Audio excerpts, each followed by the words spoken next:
I'm putting together a collection of my best romantic music, which I'm transcribing for the piano so that it really matches with what was The Lovers is now The Mirror of Love, as I've revised it, so that we will end up with a clutch of pieces whose tunes to some of you will be familiar, together with some other material. I'm working very, very hard all over Christmas to get this album complete, and it will be released in the new year.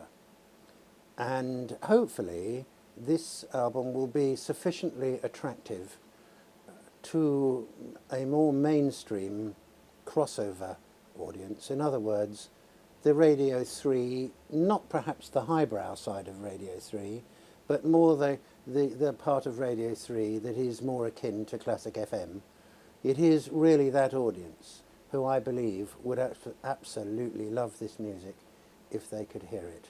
I don't tend to work on individual pieces one at a time, but rather I tend to consider a whole album of pieces. So all of these compositions are in a half-finished state. The other thing, which always makes it quite difficult to make a kind of chronicle or documentary of the way I work, is because I very often get it all together in my head and finally worked out before I really begin the serious business of making the recordings. It is not like trying to watch a house being built in sort of fast motion. It's not like the foundations go in and then the walls go up and the windows and the roof, and then eventually you get to the bit where the carpets, go in and sort of the people who are going to live there move in. It isn't like that at all. It is more like a pregnancy where all of this stuff is going on in my mind as a complete album. And I work on a bit of this and a bit of that, and gradually it all comes together in my head. And then what will happen is that over one furious week of recording, the whole thing will get done. So what I'm going to be able to show you a bit today is the way I am thinking about the pieces that we're going to be doing. Right, Nocturne I'm going to have a look at first with you. Now, Nocturne formed the final track on the White Goddess album. And in fact, I'm going to let you into a little secret here, because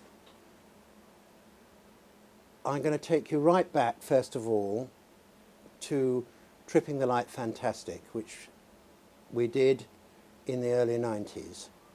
But again, there was a final track on that album called The Biscuit Game, which in fact originally formed part of a symphony. Nocturne forms the final adagio, another slow movement at the end of White Goddess. And then, at the end of the Journey's End album, which is in fact a trilogy, there'll be Invicta is the next part of that series, and Reset is the final album. At the end of Journey's End, there's a track called The Art of Melody, which is another slow movement. Now, I've thought about this for 10, 15 years, and you might notice that all three of these pieces start on the same note, which is a high, and then they wander off somewhere very different on each occasion. And these are the kind of three alternative goodbyes that I could have said at any time to life. Now, in fact,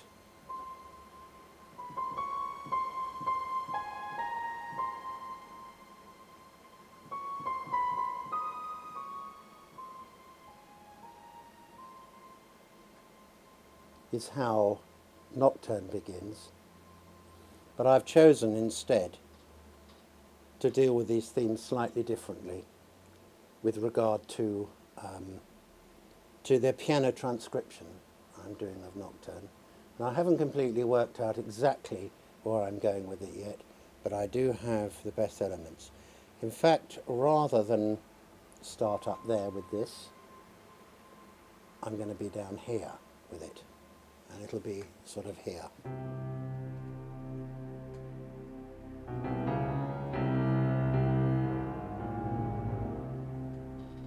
And then I can go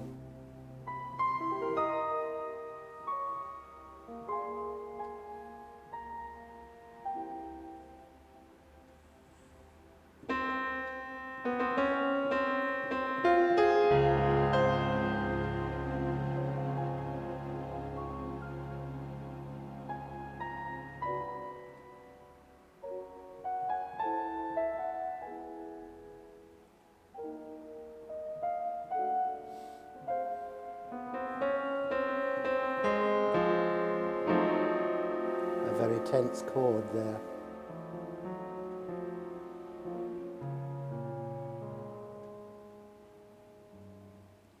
And so that would sort of form the opening.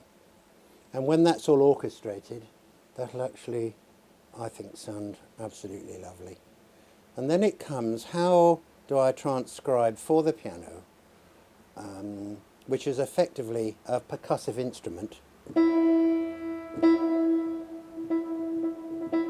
How do I make this sit in a really sort of beautiful sort of pool of sound? The strings are obviously one of the most vital parts of any orchestration, and when I come to fully orchestrate this, the string parts will each have a life of their own. They will be a melody of their own, all interweaving one another. But where we have just strings at the moment, we have to just pretend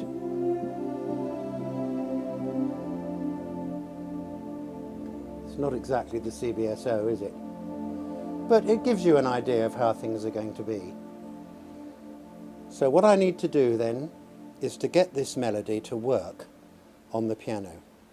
And what it requires is a singing, what's called cantabile.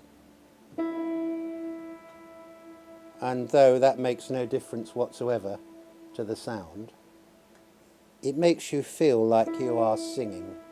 And playing a musical instrument, you know, you are trying to express your emotions through a mechanical device. And war is always the problem that any musician has with this instrument, trying to get it to actually communicate in the way that you want it to. So what it requires is a singing melody and an accompaniment that is subtle enough and ambiguous enough so that you don't actually get a beat. I mean, it would sound terrible if it was a... I mean, you couldn't, I mean, that's just stupid, right? And I'm sort of really rather taking the mickey there. But you see, if you can go...